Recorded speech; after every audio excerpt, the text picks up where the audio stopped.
प्रिय विद्यार्थियों, आज हम कक्षा 12 हिंदी की पाठ्यपुस्तक अंतरा भाग 2 के गद्य खंड के अध्याय 5 में वर्णित साहित्यकार भीष्म साहनी की आत्मकथा आज के अतीत का अंश जो हमारी पाठ्यपुस्तक में दिया गया है, जिसका शीर्षक है गांधी, नेहरू और यासेर अराफात का अध्ययन करने जा रहे हैं। गांधी, नेहरू और यासेर अराफात, यह भीष्म साहनी की आत्मकथा आज के अतीत का अंश है। उन दिनों मेरे भाई बलराज सेवाग्राम में रहते थे। प्रारंभिक पंक्ति में लेखक भीष्म साहनी कहते हैं कि उनके भाई बलराज साहनी जो प्रसिद्ध फिल्म अभिनेता बलराज साहनी, वे सेवाग्राम में रहते थे। सेवाग्राम से आशय है महात्मा गांधी द्वारा वर्धा के पास स्थापित आश्रम।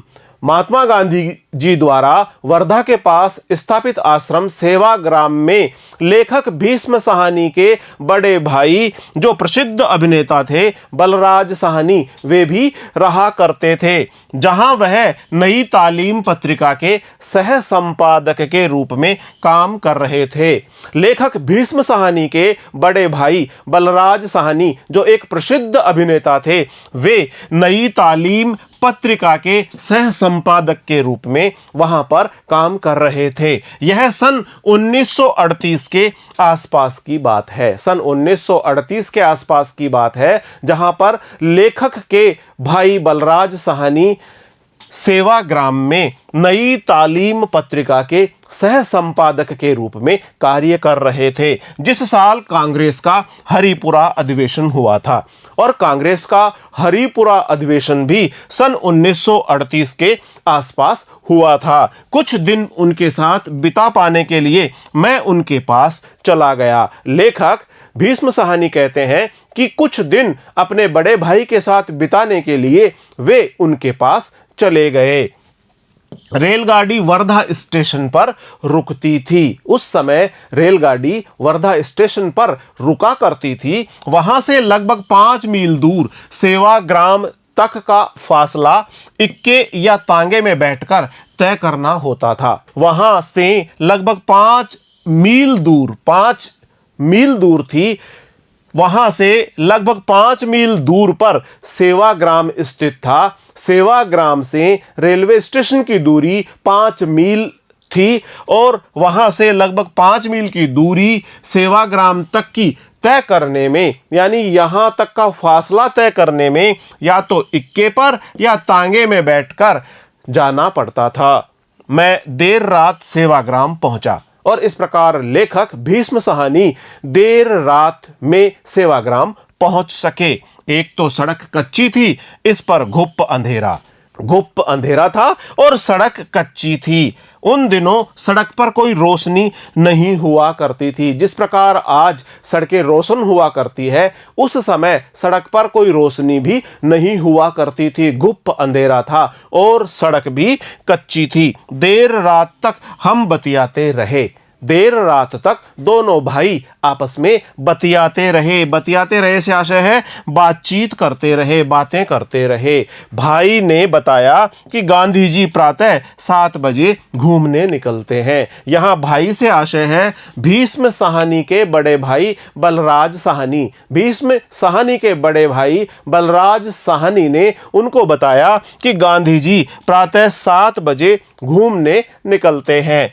इधर हमारे क्वार्टर के सामने से ही वह जाएंगे। क्वार्टर से आशय है रहने का छोटा मकान। जिस स्थान पर भीष्म साहनी और उनके बड़े भाई बलराज साहनी निवास करते थे, उस स्थान के सामने से ही वह जाएंगे। यानी महात्मा गांधी भीष्म साहनी के और उनके बड़े भाई बलराज साहनी के निवास स्थान के सामने से होकर ही घूमने के लिए जाया करते थे। कोई भी उनके साथ जा सकता है।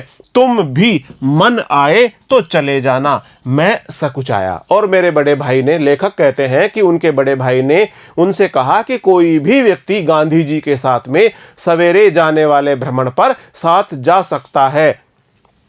तुम भी मन आए तो चले जाना। और भाई ने भीष्म साहनी को भी कहा कि यदि तुमको भी अच्छा लगे, तुम्हारा भी मन हो जाए तो तुम भी गांधी जी के साथ घूमने चले जाना। मैं सकुचाया, सकुचाया से आशय है मैंने संकोच किया, मैंने संकोच किया। मैं अकेला उनकी पार्टी के साथ कैसे जा मिलूं, तुम भी साथ चलो। पार्टी, पार्टी से आशय है दल, समूह। मैं उनके समूह के साथ, उनके दल के साथ कैसे मिलूं, तुम भी साथ चलो।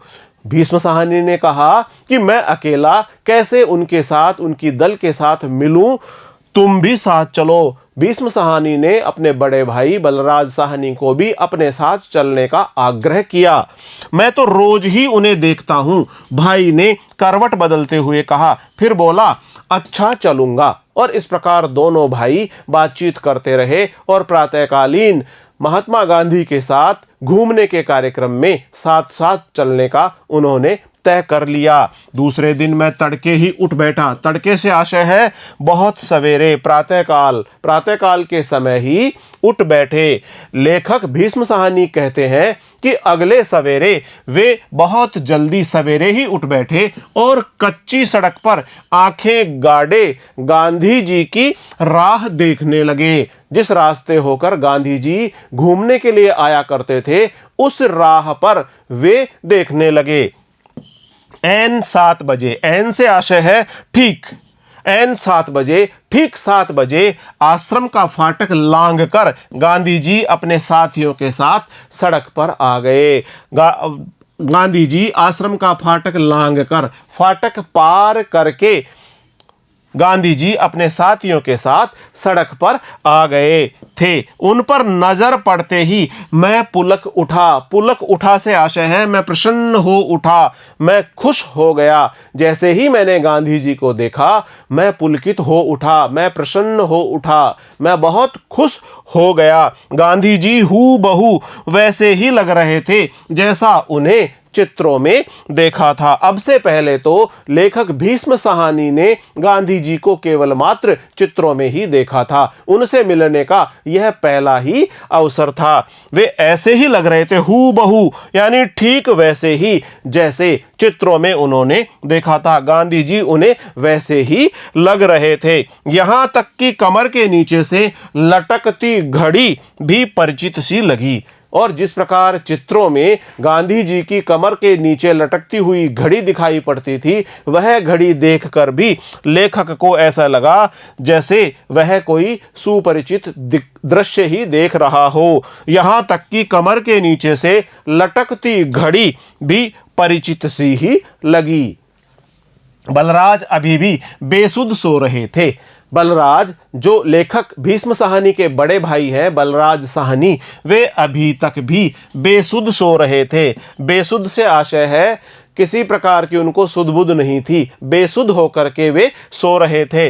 हम रात देर तक बातें करते रहे थे। मैं उतावला हो रहा था। उतावला होने से आशय है मैं उत्सुक हो रहा था, मैं बहुत व्यग्रता के भाव से भरा हुआ था, मैं उतावला हो रहा था। आखिर मुझसे न रहा गया और मैंने झिंझोड़ कर उसे जगाया। और मैंने अपने बड़े भाई बलराज साहनी को झिंझोड़ कर जगाया। झिंझोड़ कर जगाने से आशय है पकड़कर जोर से हिलाकर उनको जगाया, उसे जगाया। उठो यार, गांधी जी तो आगे भी निकल गए। और उनको बोला कि उठो यार, गांधी जी तो आगे भी निकल गए। मैंने तो कहा था तुम अपने आप चले जाना। बड़े भाई ने कहा, बलराज साहनी ने भीष्म साहनी जी को कहा कि मैंने तो कहा था तुम अपने आप उनके साथ में चले जाना। बलराज आंखें मलते हुए उठ बैठे।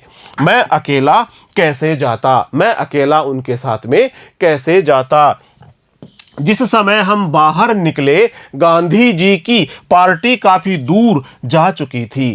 भीष्म साहनी अपने भाई के साथ में जब बाहर निकले तब तक गांधी जी अपने दल के साथ में, अपने साथी लोगों के साथ में बहुत दूर तक जा चुके थे। चिंता नहीं करो, हम उनसे जा मिलेंगे और वापसी पर तो उनके साथ ही होंगे।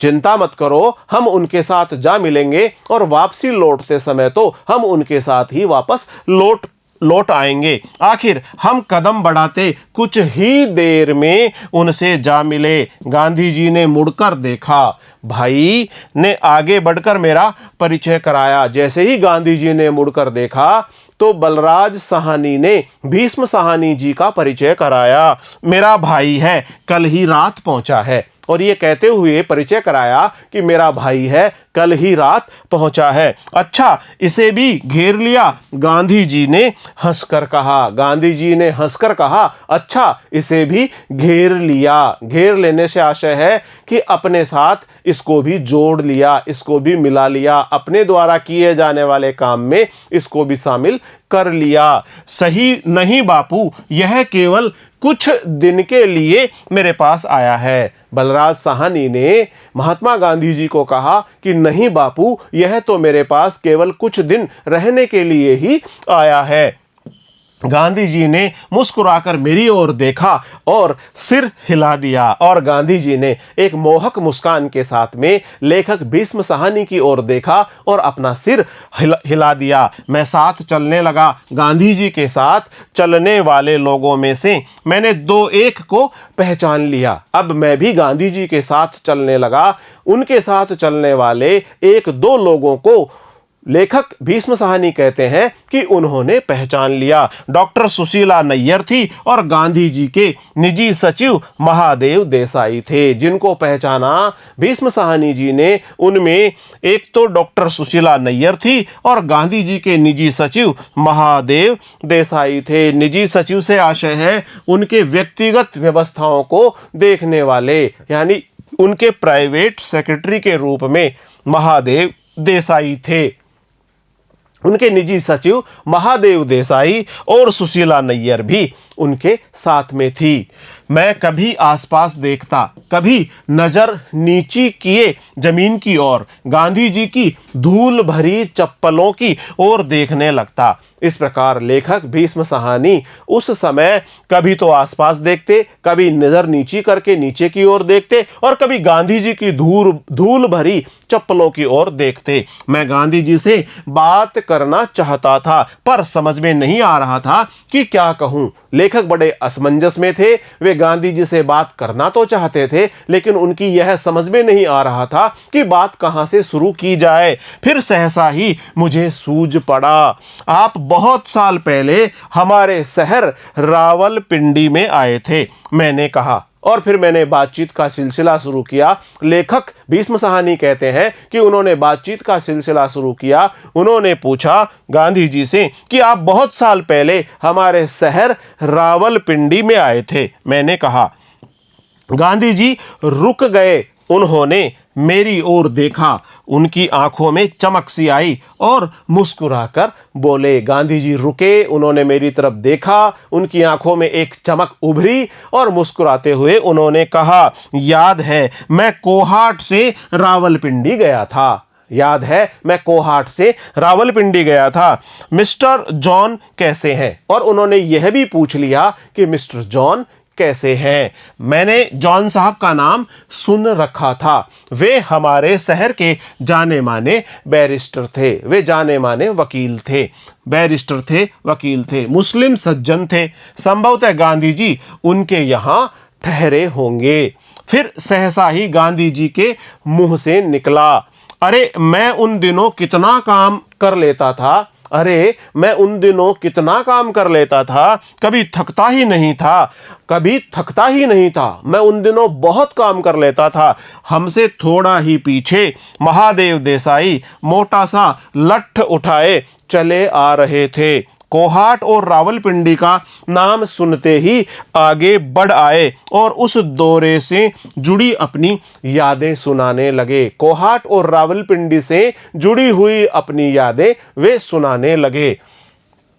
और एक बार जो सुनाना शुरू किया तो आश्रम के फाटक तक सुनाते ही चले गए। और एक बार जब कोहाट से रावलपिंडी से संबंधित किस्से शुरू हुए, वहां की बातें शुरू हुई, तो फिर वे लगातार आश्रम के फाटक तक आते आते ही समाप्त हो पाई। किसी किसी वक्त गांधी जी बीच में हंसते हुए कुछ कहते, वे बहुत धीमी आवाज में बोलते थे, लगता अपने आप से बातें कर रहे हैं। बीच बीच में गांधी जी भी बहुत ही धीमी आवाज में कुछ बोलते, लगता था जैसे वे अपने आप से ही बातें कर रहे हों, अपने साथ ही विचार विनिमय कर रहे हों। विचार विनिमय करना, विचारों का आदान प्रदान करना, बातचीत का आदान प्रदान करना, विचारों का लेन देन करना विचार विनिमय कहलाता है। ऐसे लगता था गांधी जी बहुत धीमे स्वर में बात किया करते थे, बहुत धीमे स्वर में बोलते थे।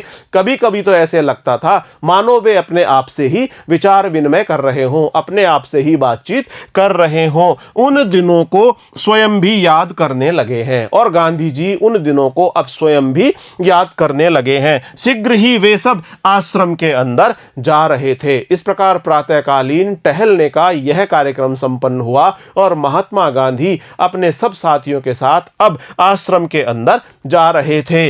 मैं सेवाग्राम में लगभग 3 सप्ताह तक रहा। अक्सर से आशय है प्राय, अक्सर प्राय ही प्रातः उस टोली के साथ हो लेता।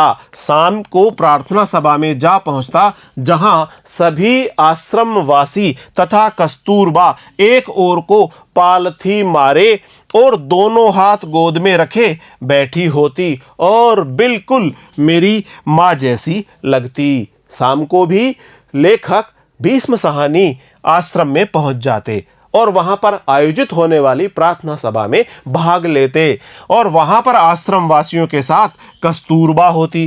कस्तूरबा से आशय है महात्मा गांधी जी की पत्नी, महात्मा गांधी जी की पत्नी होती। एक और पालथी मारे, पालथी मारने से आशय है बैठने का एक आसन जिसमें दाहिने और बाएं पैरों के पंजे क्रम से बाईं और दाईं और जांघ के नीचे दबे रहते हैं। इस प्रकार बैठने का जो यह आसन है उसे पालथी मारकर बैठना कहते हैं। तो आश्रमवासी तथा कस्तूरबा एक ओर को पालथी मारकर और दोनों हाथ गोद में रखकर बैठी होती और लेखक भीष्म साहनी को ठीक अपनी मां की तरह दिखाई पड़ती, बिल्कुल मेरी मां की जैसी लगती। और कस्तूरबा लेखक को यानी भीष्म साहनी जी को अपनी मां की तरह ही दिखाई पड़ती। उन दिनों एक जापानी भिक्षु अपने चीवर वस्त्रों में गांधी जी के आश्रम की प्रदक्षिणा करता। चीवर से आशय है बौद्ध भिक्षुओं द्वारा पहना जाने वाला गेरुआ वस्त्र। बौद्ध भिक्षु जो गेरुआ वस्त्र पहनते हैं उसे चीवर कहा जाता है। उन दिनों एक जापानी भिक्षु अपने चीवर वस्त्रों में गांधी जी के आश्रम की प्रदक्षिणा करता। प्रदक्षिणा करने से आशय है परिक्रमा लगाता। लगभग मील भर के घेरे में बार बार अपना गांग बजाता हुआ आगे बढ़ता जाता। गांग से आशय है बौद्ध भिक्षुओं का एक बाजा। बौद्ध भिक्षु जो एक विशेष प्रकार का बाजा बजाते हैं उसे गांग कहा जाता है। तो वह मील भर के घेरे में बार बार अपना गांग बजाता हुआ जाता। गांग की आवाज हमें दिन में अनेक बार कभी एक ओर से तो कभी दूसरी ओर से सुनाई देती रहती थी। इस प्रकार से एक जापानी भिक्षु लगातार गांधी जी के आश्रम की प्रदक्षिणा किया करता था और इस कार्य करने के दौरान वह एक बाजा भी बजाया करता था जिसे गांग कहा जाता है।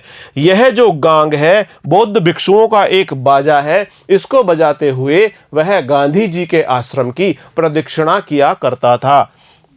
उसकी प्रदक्षिणा प्रार्थना के वक्त समाप्त होती और जब प्रार्थना होती उसके वक्त उसकी प्रदक्षिणा समाप्त होती। वक्त से आशय है प्रार्थना के समय उसकी प्रदक्षिणा समाप्त होती। जब वह प्रार्थना स्थल पर पहुंचकर बड़े आदर भाव से गांधी जी को प्रणाम करता और एक ओर को बैठ जाता और वह बौद्ध भिक्षुक अपनी परिक्रमा पूरी करने के पश्चात गांधी जी को पूरे आदर भाव के साथ प्रणाम करता और उसके पश्चात एक ओर बैठ जाया करता था। उन्हीं दिनों सेवाग्राम में अनेक जाने माने देशभक्त देखने को मिले। बहुत सारे देशभक्त सेवाग्राम में देखने को मिले।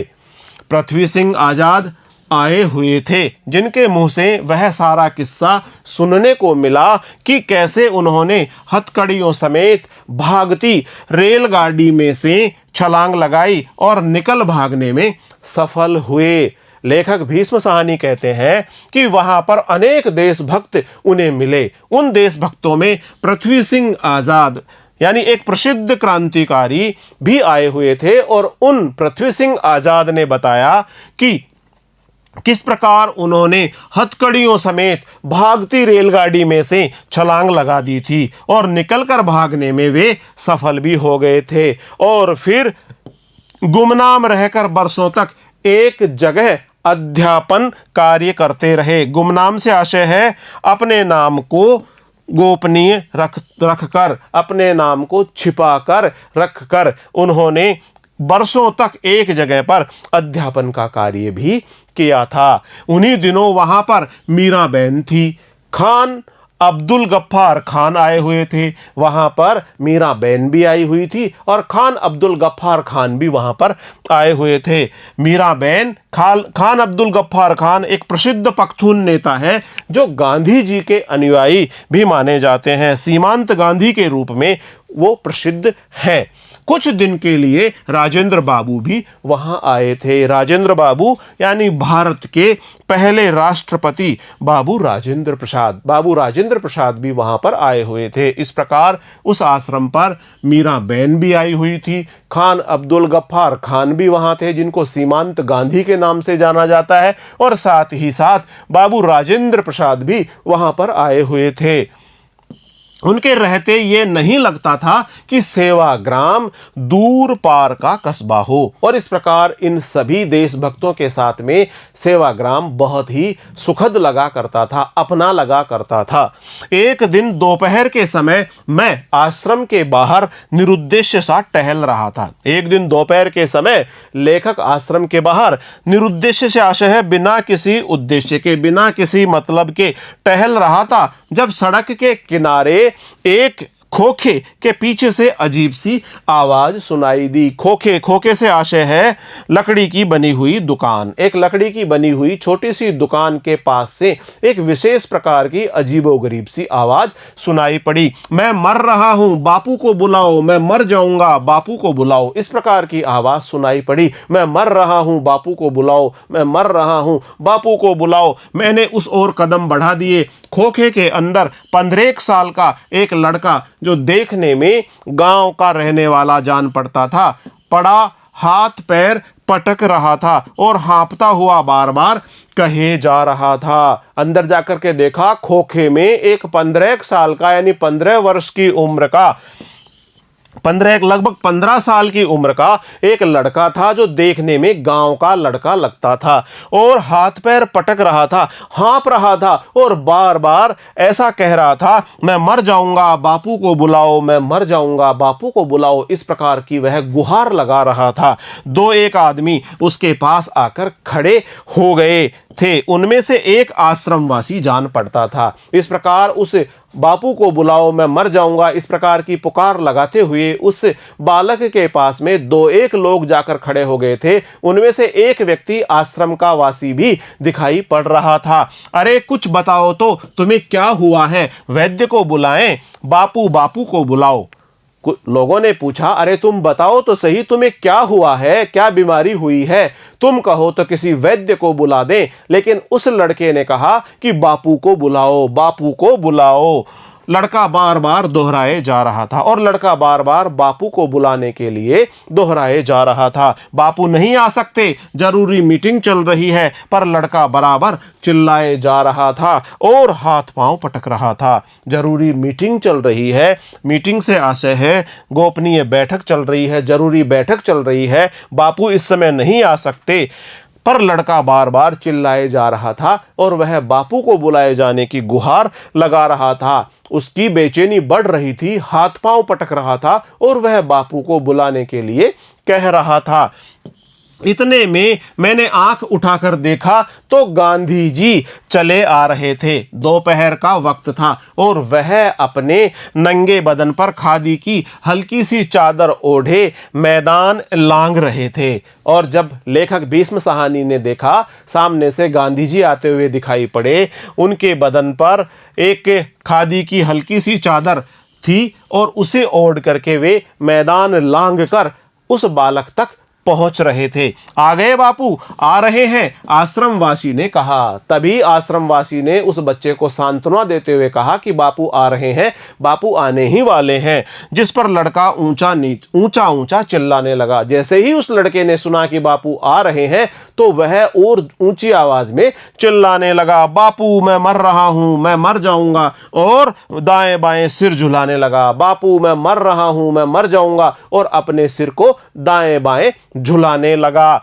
गांधी जी उसके पास आकर खड़े हो गए। उसके फूले हुए पेट की ओर उनकी नजर गई। उस पर हाथ फेरा और बोले। गांधी जी उस बालक के नजदीक आए, उसके फूले हुए पेट पर उनकी नजर गई। उस फूले हुए पेट पर गांधी जी ने हाथ फिराया और हाथ फिराते हुए बोले, ईख पीता रहा है। ईख से आशय है गन्ने का रस। गन्ने का रस खूब सारा पी लिया है, इतनी ज्यादा पी गया है, तू तो पागल है। गांधी जी ने उसको कहा कि तूने बहुत अधिक मात्रा में गन्ने का रस पी लिया है, तू तो पागल है। इतना ज्यादा गन्ने का रस पीना तो बीमार कर ही देगा। कुछ देर तक तो गांधी जी उसके फूले हुए पेट पर हाथ फेरते रहे, फिर उसे सहारा देकर उठाते हुए बोले, इधर नीचे उतरो और मुंह में उंगली डालकर कह कर दो, चलो।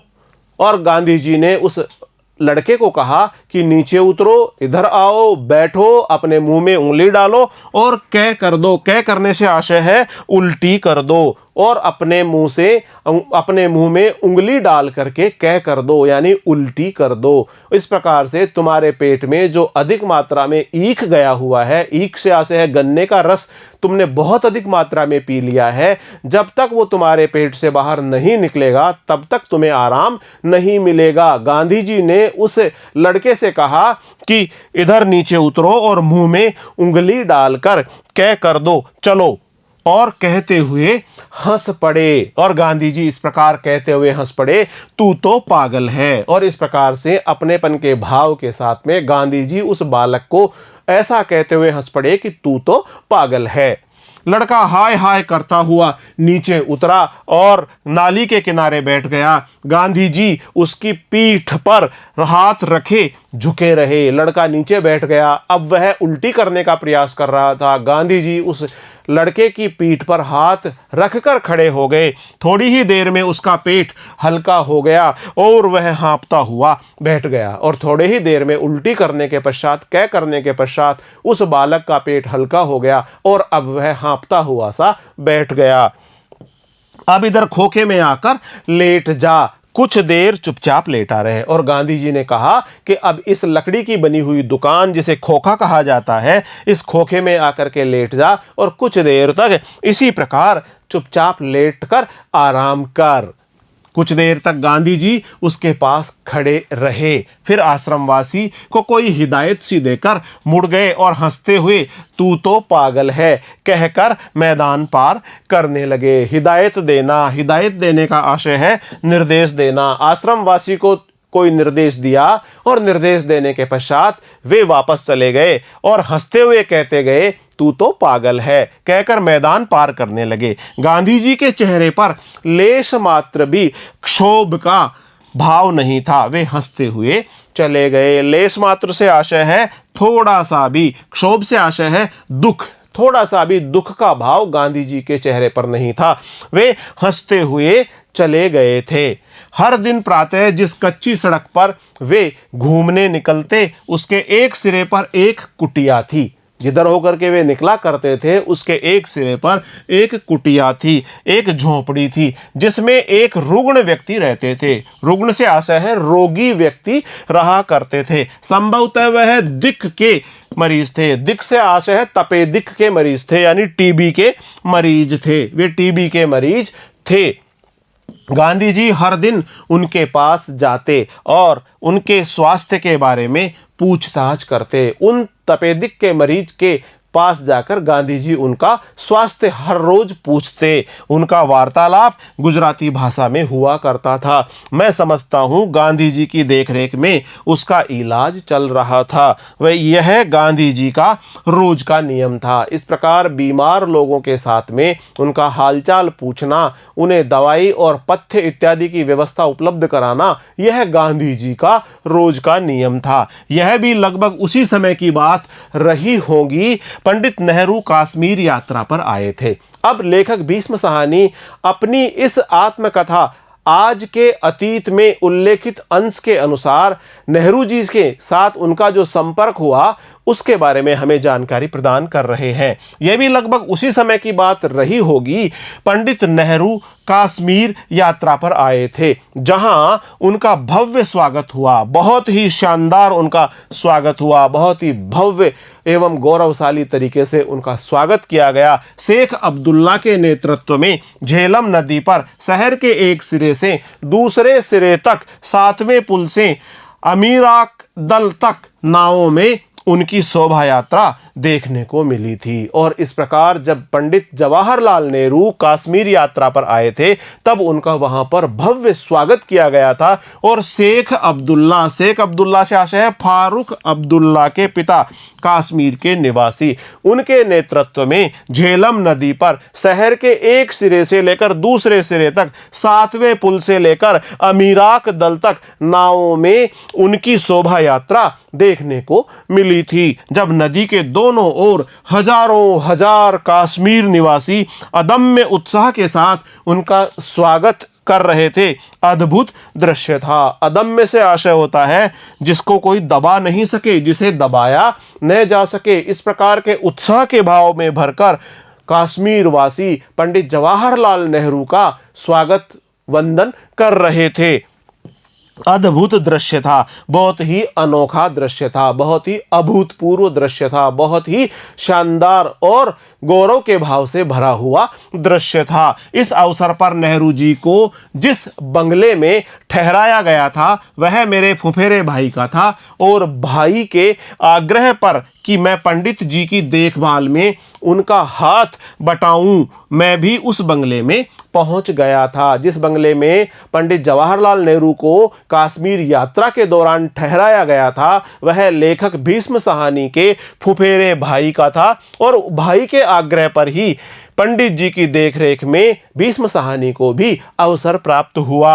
हाथ बटाने से आशय है सहयोग करना।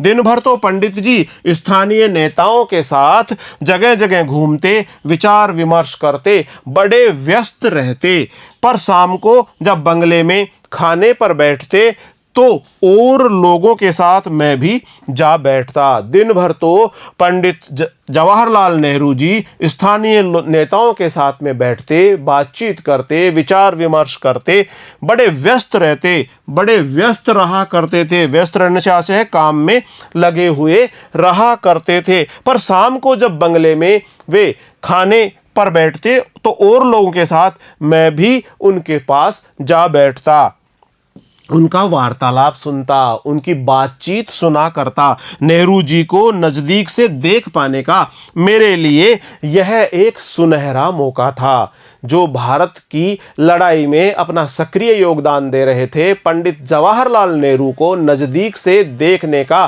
भीष्म साहनी का यह बहुत ही सुनहरा मौका था। उस रोज खाने की मेज पर बड़े लब्ध प्रतिष्ठित लोग बैठे थे। लब्ध प्रतिष्ठित से आशय है बहुत ही जाने माने लोग, प्रसिद्धि प्राप्त लोग, यश कीर्ति अर्जित किए गए लोग वहां पर खाने की मेज पर बैठे हुए थे। शेख अब्दुल्ला खान, अब्दुल गफ्फार खान, श्रीमती रामेश्वरी नेहरू, उनके पति आदि, ये सभी लोग खाने की टेबल पर बैठे हुए थे। बातों बातों में कहीं धर्म की चर्चा चली तो रामेश्वरी नेहरू और जवाहरलाल जी के बीच बहस सी छिड़ गई। धर्म के मामले में रामेश्वरी नेहरू और पंडित जवाहरलाल नेहरू के बीच में बहस छिड़ गई। एक बार तो जवाहरलाल बड़ी गर्मजोशी के साथ तनिक तुनक कर बोले, मैं भी धर्म के बारे में कुछ जानता हूं। और जब ये बहस और ज्यादा गर्मा गर्मी के साथ आगे बढ़ी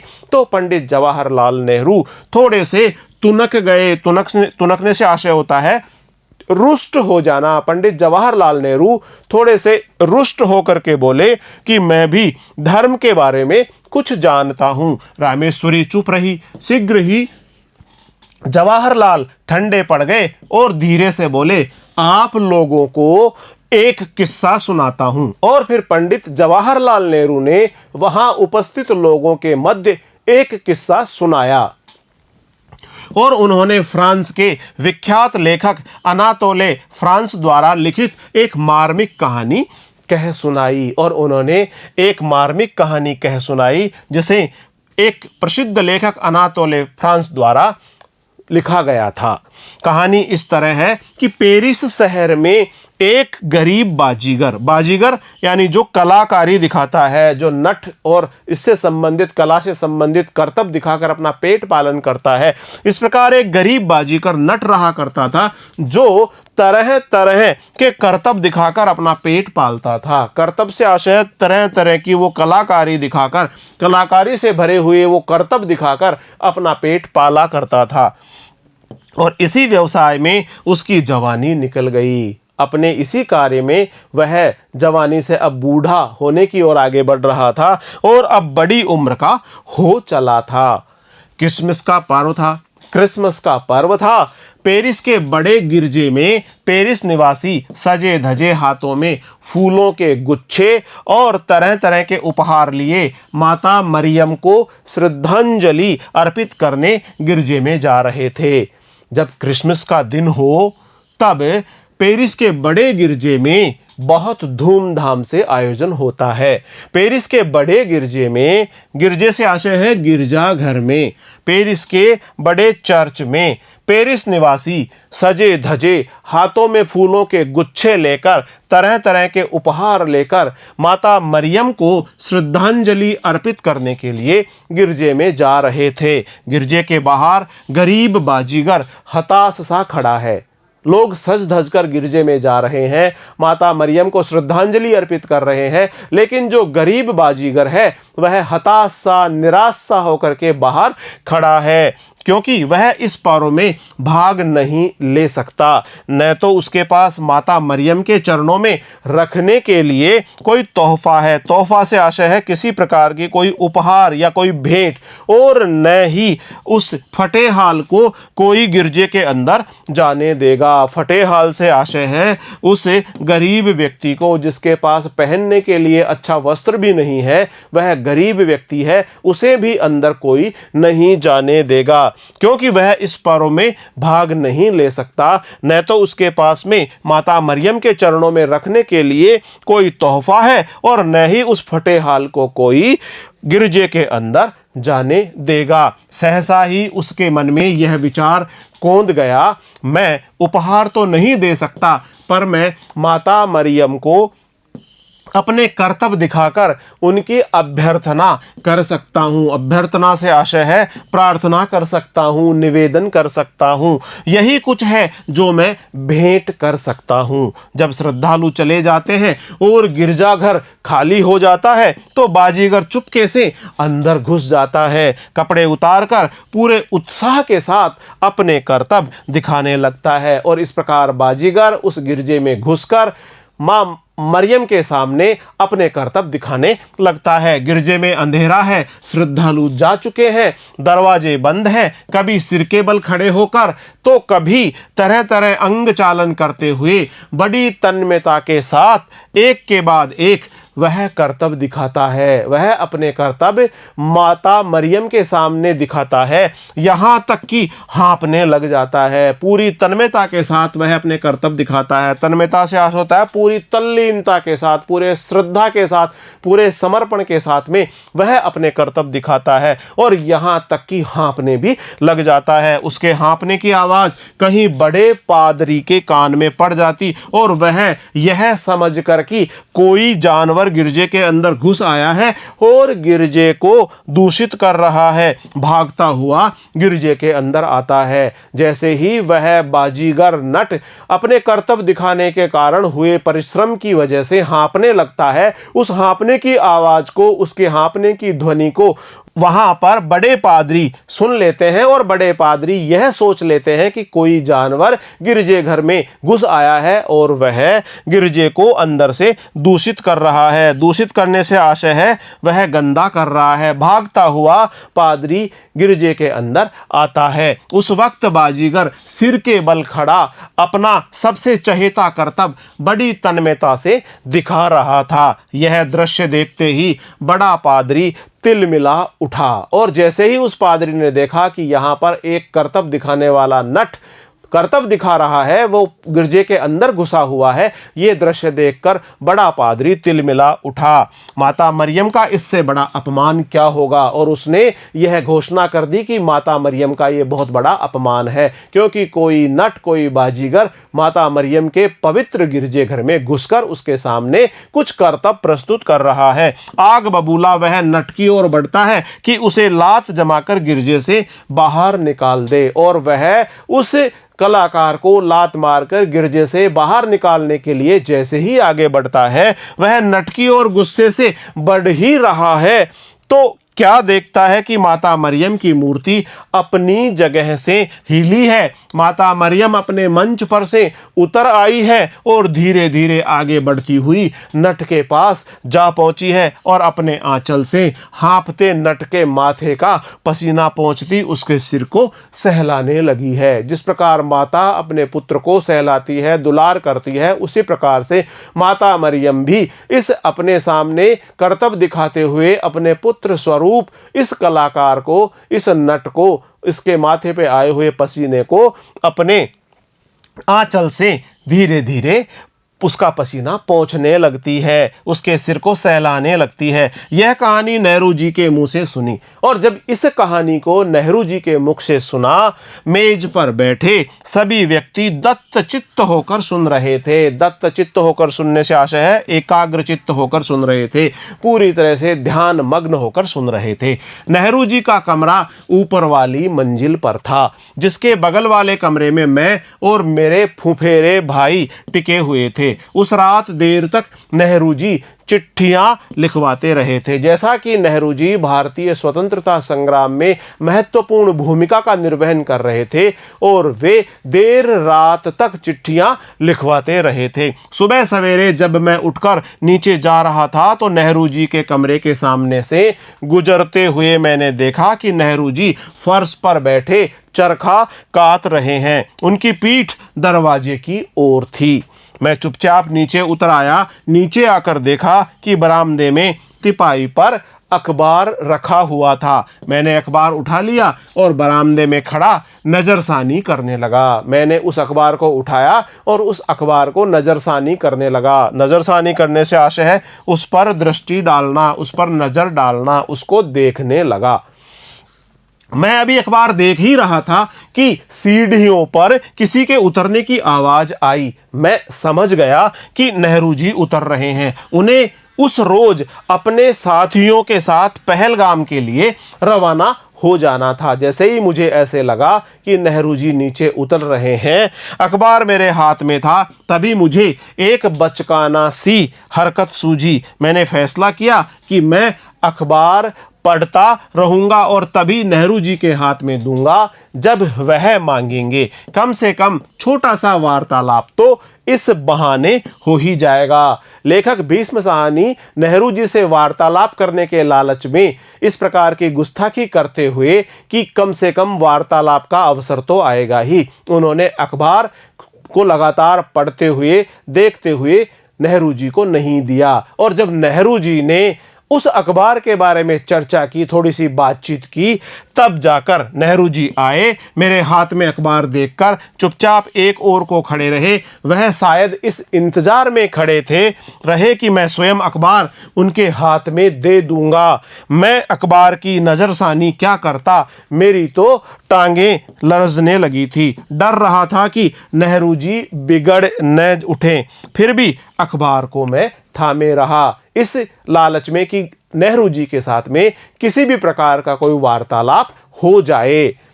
कुछ देर बाद नेहरू जी धीरे से बोले, आपने देख लिया हो तो क्या मैं एक नजर देख सकता हूं? सुनते ही मैं पानी पानी हो गया। पानी पानी होने से आशय है लज्जित हो गया, मुहावरा है पानी पानी हो जाना, लज्जित हो जाना। और जैसे ही नेहरू जी ने अखबार मांग कर लिया, मैं पानी पानी हो गया। लेखक भीष्म साहनी कहते हैं कि वे शर्मिंदगी के भाव में भर उठे और अखबार उनके हाथ में दे दिया। उन दिनों में अफ्रो एशियाई लेखक संघ में कार्यकारी महामंत्री के पद पर सक्रिय था। लेखक बता रहे हैं कि उन दिनों वे अफ्रो एशियाई लेखक संघ में कार्यकारी महामंत्री के पद पर सक्रिय रहे थे। ट्यूनीसिया की राजधानी ट्यूनिस में अफ्रो एशियाई लेखक संघ का सम्मेलन होने जा रहा था। भारत से जाने वाले प्रतिनिधिमंडल में सर्वश्री कमलेश्वर, जोगिंदर पाल, बालू राव, अब्दुल बिस्मिल्लाह आदि थे। कार्यकारी महामंत्री के नाते मैं अपनी पत्नी के साथ कुछ दिन पहले पहुंच गया था। ट्यूनिस में ही उन दिनों लेखक संघ की पत्रिका लोटस का संपादकीय कार्यालय हुआ करता था। लेखक अब अपने ट्यूनिस की यात्रा के बारे में बता रहे हैं। एकाध वर्ष पहले ही पत्रिका के प्रधान संपादक फैज अहमद फैज चल बसे थे, उनका निधन हो गया था। ट्यूनिस में ही उन दिनों फिलिस्तीनी अस्थायी सरकार का सदर मुकाम हुआ करता था। सदर मुकाम से आशय है राजधानी होना, प्रधान कार्यालय होना। उस समय तक फिलिस्तीन का मसला हल नहीं हुआ था। मसला से आशय है वहां का मामला, वहां की समस्या हल नहीं हुई थी। और ट्यूनिस में ही यासेर अराफात के नेतृत्व में यह अस्थायी सरकार काम कर रही थी। लेखक संघ की गतिविधि में भी फिलिस्तीनी लेखकों, बुद्धिजीवियों तथा अस्थायी सरकार का बड़ा योगदान था। एक दिन प्रातः लोटस के तत्कालीन संपादक मेरे पास होटल में आए और कहा कि मुझे और मेरी पत्नी को उस दिन सदर मुकाम में आमंत्रित किया गया है। सदर मुकाम से आशय है प्रधान कार्यालय में आमंत्रित किया गया है। उन्होंने कार्यक्रम का ब्यौरा नहीं दिया। ब्यौरा से आशय है विस्तृत विवरण, तफसील से उसका विवरण नहीं दिया। केवल यह कहकर चले गए कि मैं 12 बजे तुम्हें लेने आऊंगा। वहां पहुंचे तो बड़ी झेप हुई। हमारे पहुंचने पर यासेर अराफात अपने 2-1 साथियों के साथ बाहर आए और हमें अंदर लिवा ले गए। जब हम वहां पहुंचे, लेखक भीष्म साहनी कहते हैं कि जब वो वहां पहुंचे तो उन्हें बड़ी झेप हुई। झेप होने से आशय बड़ी शर्मिंदगी सी हुई। हमारे पहुंचने से पहले ही, यानी लेखक के पहुंचने से पहले ही यासेर अराफात अपने 2-1 साथियों के साथ बाहर आए और लेखक को अंदर लिवा ले गए। संभव है संपादक महोदय ने सुरक्षा की दृष्टि से हमें खोलकर न बताया हो कि वास्तव में हम दोनों को दिन के भोजन पर आमंत्रित किया गया था। अंदर पहुंचे तो सदर मुकाम के लगभग 20 अधिकारी तथा कुछ एक फिलिस्तीनी लेखक तपाक से मिले। कुछ एक से मैं पहले मिल चुका था। इसमें 20 से आशय लगभग 20, कुछ एक से आशय है कुछ, यानी इस प्रकार से इन शब्दों का भी प्रयोग लेखक द्वारा किया गया है। हम बड़े कमरे में दाखिल हुए। दाईं ओर को लंबी सी खाने की मेज पहले से लगी हुई थी। उस पर पहले से ही एक बड़ा सा भुना हुआ बकरा रखा हुआ था। जो खाने की मेज थी उस पर पहले से ही एक बड़ा सारा बकरा, भुना हुआ बकरा रखा हुआ था, जो लगभग आधे मेज को घेरे हुए था। जो भुना हुआ बकरा खाने की मेज पर रखे हुआ था, उस भुने हुए बकरे ने आधी मेज को घेर रखा था। मैं और मेरी पत्नी कमरे के बाईं ओर बैठाए गए, जहां चाय पान का प्रबंध था। यासेर अराफात हमारे साथ बैठ गए। धीरे धीरे बातों का सिलसिला शुरू हुआ। हमारा वार्तालाप ज्यादा दूर तक तो नहीं जा सकता था। फिलिस्तीन के प्रति साम्राज्यवादी शक्तियों के अन्यायपूर्ण रवैये की हमारे देश के नेताओं द्वारा की गई भर्त्सना फिलिस्तीन आंदोलन के प्रति विशाल स्तर पर हमारे देशवासियों की सहानुभूति और समर्थन आदि इन्हीं मुद्दों पर, इन्हीं बातों पर हमारी बातचीत होती रही।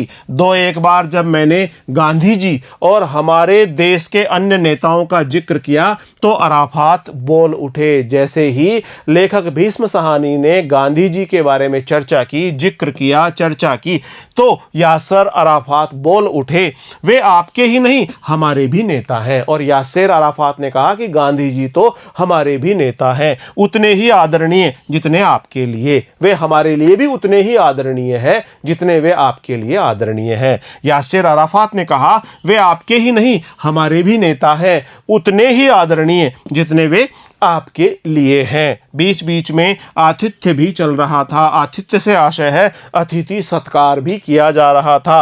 अराफात हमें फल छील छील कर खिला रहे थे। अराफात हमें फल छील छील कर खिला रहे थे, हमारे लिए शहद की चाय बना रहे थे। साथ ही साथ इधर उधर की बातें भी चल रही थी। अराफात की इंजीनियरिंग की शिक्षा के बारे में, उनकी अनथक हवाई यात्राओं के बारे में, अराफात की जो इंजीनियरिंग शिक्षा उन्होंने प्राप्त की उसके बारे में चर्चा हो रही थी। उन्होंने बहुत सारी हवाई यात्राएं की, बिना थके हवाई यात्राएं की, अनथक हवाई यात्राएं की, उनके बारे में चर्चा हुई। शहद की उपयोगिता के बारे में चर्चा हुई। शहद की चाय तो वो बनाकर पिला ही रहे थे, शहद किस प्रकार उपयोगी होता है इसके बारे में भी चर्चा हुई। शीघ्र ही हम बड़े इत्मीनान से उनके साथ में बतिया रहे थे, बातचीत कर रहे थे, उनके साथ में बहुत ही इत्मीनान के साथ में बातचीत कर रहे थे। जब भोजन का समय आया तो मैं अपनी जगह पर से उठा और यह अनुमान लगाकर कि गुसल खाना कमरे के पार गलियारे में होगा, मैं सीधा कमरा लांघ गया। मेरा अनुमान ठीक निकला, गुसल खाना वहीं पर था। गुसल खाने से आशय है स्नान घर, स्नान घर वहीं पर था, जैसा कि लेखक ने विचार किया था। और वे गुसल खाने के पास में पहुंच गए। पर मेरी झेप का अंत नहीं था। जब मैं गुसल खाने में से बाहर निकला तो यासेर अराफात तौलिया हाथ में लिए हुए बाहर खड़े थे। इस प्रकार से लेखक का आतिथ्य सत्कार किया गया। प्रिय विद्यार्थियों, अगले वीडियो में हम भीष्म साहनी द्वारा रचित रचना गांधी, नेहरू और यासेर अराफात से संबंधित अभ्यास प्रश्नों का वीडियो लेकर शीघ्र ही आपके समक्ष उपस्थित होंगे। तब तक बहुत बहुत नमस्कार।